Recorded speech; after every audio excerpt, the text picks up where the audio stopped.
Après le Théâtre National, un collectif occupe la Monnaie avec l'accord des responsables de l'institution.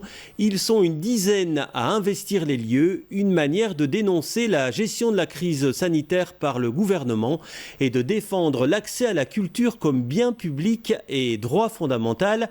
On va retrouver sur place Marine Guillet. Marine, bonsoir. L'occupation va bientôt débuter.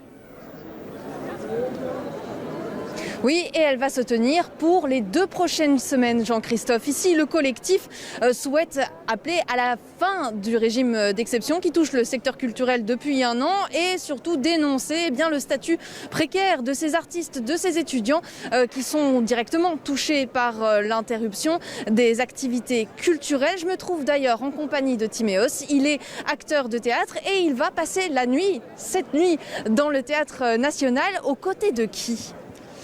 Alors on sera une dizaine à l'intérieur de la Monnaie pendant 2 semaines, comme vous venez de le dire.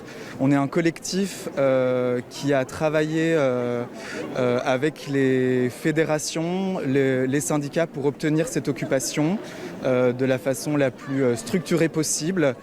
Voilà, on est des jeunes artistes et travailleurs de la culture, des étudiants néerlandophones, francophones et germanophones. Et vous estimez que les cartes blanches et les nombreuses manifestations symboliques qui ont eu lieu depuis 1 an, ça ne tient plus en fait, on ne vous entend pas et c'est la raison pour laquelle vous occupez. Exactement. Pour nous, cette occupation de la Monnaie, c'est notre dernier recours pour atteindre le gouvernement fédéral. On en a assez d'une gestion de la crise à court terme. On a la certitude que le gouvernement fait fausse route dans sa façon de la gérer, qui ne saisit pas l'ampleur de la situation, qui est pour nous économique, politique, sociale et environnementale. Très concrètement, est-ce que vous rappelez très rapidement, est-ce que vous appelez donc à la réouverture en fait des théâtres, des cinémas ? À une certaine réouverture, surtout une reprise en fait des activités créatrices de liens. C'est pour ça qu'on ne demande pas une exception culturelle pour le secteur culturel. On demande une solidarité entre tous les secteurs, que l'effort soit collectif dans toute la société. C'est pour ça que sur le parvis de la Monnaie, on créera des prises de parole d'autres secteurs comme l'Oreca, les sans-papiers, le monde de la nuit, etc.